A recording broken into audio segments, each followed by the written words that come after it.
श्रावण महिन्यातला आता तिसरा सोमवार येत आहे। तर तिसरा सोमवार 11 ऑगस्टच्या दिवशी येत आहे। तर 11 ऑगस्टच्या दिवशी आपली शिवामूठ कोणती आहे तिसऱ्या सोमवारची आणि शिवामूठ वाहनाचं अर्पण करतानाचं महत्त्व काय आहे तर आजच्या व्हिडिओमध्ये बघणार आहोत। आणि अगदी सोप्या पद्धतीने शिवपिंडीवर पूजा कशी करायची तेही आजच्या व्हिडिओमध्ये बघणार आहोत। तर व्हिडिओ पूर्ण बघा म्हणजे सविस्तर माहिती समजेल। तर मी अनुराधा तुमचं नवीन व्हिडिओमध्ये खूप खूप स्वागत करते। तर बघा आपल्या आता 11 ऑगस्टच्या दिवशी सोमवार म्हणजे तिसरा सोमवार आहे। तर आपल्याला शिवामूठ आहे हिरवा मूग, हो हिरवा मूग आहे ह्यावेळेस शिवामूठ। तर आपल्याला सर्वप्रथम सकाळी लवकर उठायचं आहे। बघा आपल्याला जेव्हा आपण महादेवाची पूजा करतो तर ते एकदम ब्रह्ममुहूर्त किंवा आपण प्रदोषकाळी पूजा केलेली अत्यंतच फलदायी असते। बघा जे कोणी ब्रह्ममुहूर्तावर ही पूजा करतात आणि किंवा प्रदोषकाळी ही पूजा करतात तर शंकर महादेव हे श्रावण महिन्यामध्ये अत्यंत अनन्यसाधारण असतं। तर आपण प्रत्येक सोमवारी आपण विधियुक्त पूजा करतो।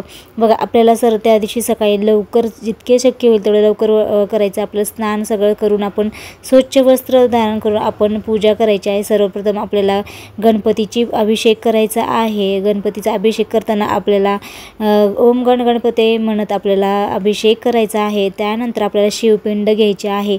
बघा आपल्या नेहमी शिवपिंडीचे तोंड आपल्या उत्तरेकडे असावे, जे कोणते आपलं अभिषेक करताना जे पाणी उत्तरेकडून पडलं पाहिजे तर त्या दिशेनं ठेवायचं।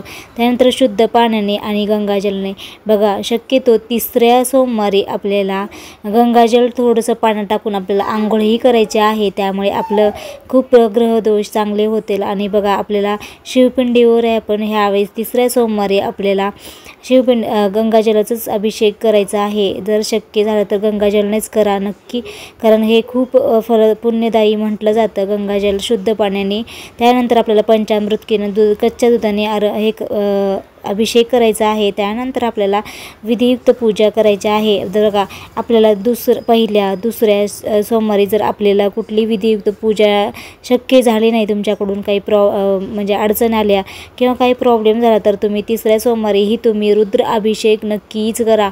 रुद्र अभिषेक खरंच घरात केल्याने खरंच खूप म्हणजे चांगलं असतं। असं रुद्राभिषेक करणं खरंच खूप महत्त्व आहे।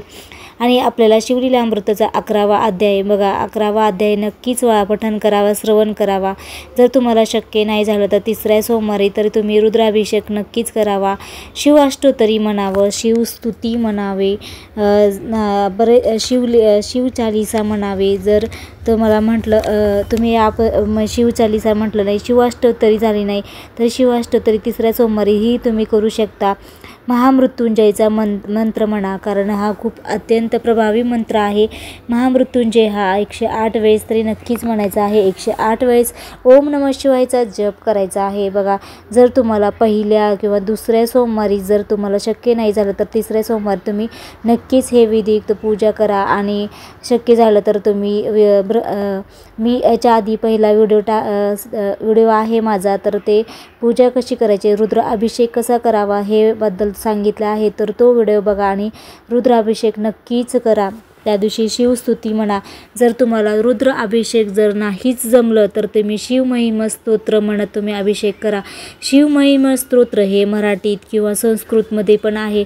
तर तुम्हाला जसं सोपं होईल तसं शिवमहिमा स्तोत्र म्हणत तुम्ही अभिषेक घाला महादेवांना। तर खरंच हे खूप फलदायी आणि खूप प्रभावी सेवा आहे। शिवमहिमा स्तोत्र म्हणत आपण हे सेवाही तुम्ही करू शकता। आणि बघा आता आपल्याला या तिसऱ्या सोमवारी शिवामूठ आहे हिरवा मूग। बघा हिरवा मूग हे धान्य अर्पण का करावे, शिवशंकराला मूग का वाहावे यामागचं महत्त्व आणि कारण म्हणजे बघा शिवशंकरांना आवडते धान्य म्हणजे मूग पण आहे। कारण हे मूग हे सत्वगुणी ऊर्जादायी अन्न म्हटले जाते। कारण मुगामध्ये भरपूर प्रमाणात प्रोटीन असतात, दिवसभर ऊर्जा देणारा आहे। म्हणून हा तिसऱ्या सोमवारी आरोग्याच्या बाबतीतही हे व्रत केल्याने तुमचं आरोग्य हे खूप छान राहतं असं म्हटलं जातं। बघा कारण बघा आपल्याला जे महादेवांना हे मूग अर्पण केल्यामुळे खूप याचं महत्त्व आहे। त्या दिवशीचं हे व्रत केल्याने आपल्याला आरोग्य संतती प्राप्ती केली जाते। बघा आणि बघा हिरवं मूग हे प्रजनन क्षमता वाढवण्यास वाढवणारे असते, त्यामुळे हिरवा मुगाचे खूप जीवनसत्व आहे. तर आपल्याला ह्याबद्दल माहितीच असेल की आपल्याला मूग हे आहारामध्ये सुद्धा खूप चांगलं असतं. मूग हे अर्पण केल्याने बघा पापशालन होते, मनशांती मिळते, आयुष्यातले दुःख दूर होते, आरोग्य मिळते. महादेवांची पूजा हे निसर्गाचे जोडणारी पूजा साहित्य असतं. म्हणजेच बघा आपण तेच पूजेमध्ये वापरतो. तर ते आपण मूग हे अर्पण केल्यामुळे आपल्याला हे फलदायी नक्कीच मिळते. त्यामुळे शिवामूठ हे आपले हिरवे मूग आहे. तर हिरवा मूग हे अखंड घ्यायचा आहे. जर तुम्ही म्हणत असाल तर पिवळे मूग घेऊ का? नाही, तर पिवळे मूग नाही, आपल्याला अखंड हिरवा मूग घ्यायचा आहे पूजेमध्ये. आणि तिसऱ्या सोमवारी पूजेचा लाभ खरंच नक्कीच मिळतो. आपल्या कुटुंबात सुख समृद्धी वाढते आणि आर्थिक अडचणीही दूर होतात. तर तिसरा सोमवार हा खरंच खूप फलदायी आणि पुण्यदायी आहे. त्यामुळे सात्विक धान्याने आपल्याला इच्छापूर्ती होते असंही म्हटलं जातं.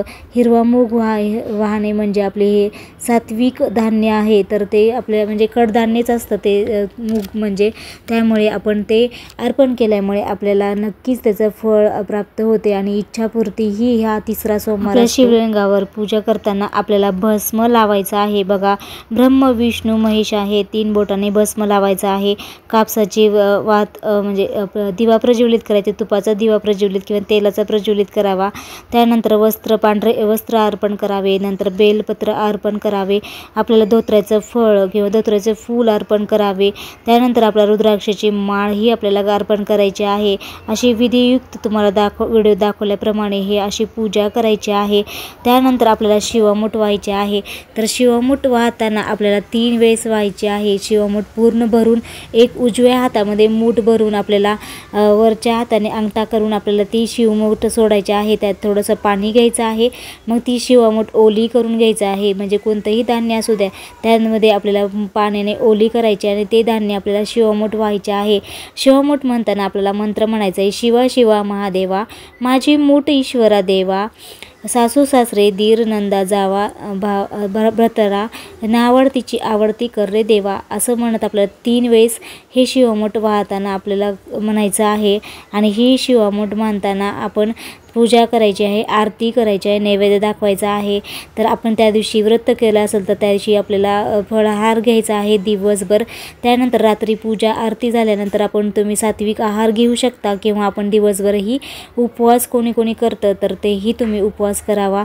तर अशा प्रकारे हे आजच्या व्हिडिओमध्ये शिवामूठ वाहतांचं हिरवा मूग वाहतांचं काय महत्त्व आहे तर ते आजच्या व्हिडिओमध्ये सांगण्याचा नक्कीच मी प्रयत्न केलेला आहे. तर तिसरा सोमवार अगदी तुम्ही पहिला दुसरा सोमवार जर तुमचा गेला असेल तर तिसरा सोमवारही केला तरी चालतं. ह्या सोमवारही तुम्ही खूप छान विधियुक्त पूजा करा आणि शिवस्तुती, शिवमहिमा, स्तोत्र, मंत्र याचं पठण नक्कीच करा, श्रवण करा आणि शिवलीलामृताचा 11वा अध्याय करा. बघा, शिवलीलामृताचा 11वा अध्याय करणं म्हणजे पूर्ण तुमचं जर तुम्हाला शक्य नसेल तर रुद्राभिषेक, तर रुद्राभिषेक केल्यासारखं आहे. तर तुम्ही 11वा अध्याय नक्कीच पठण करावा. तर या आजच्या व्हिडिओमध्ये तुम्हाला नक्कीच सांगण्याचा प्रयत्न केलेला आहे. तर आजचा व्हिडिओ मी इथेच थांबवते आणि नवीन व्हिडिओमध्ये नक्कीच आपण असे छानशा व्हिडिओमध्ये भेटू. तोपर्यंत सगळ्यांना हर हर महादेव आणि कमेंटमध्ये हर हर महादेव लिहायला विसरू नका. अशा छानशा परत व्हिडिओमध्ये भेटू. तोपर्यंत सगळ्यांना श्री स्वामी समर्थ. जय जय स्वामी समर्थ.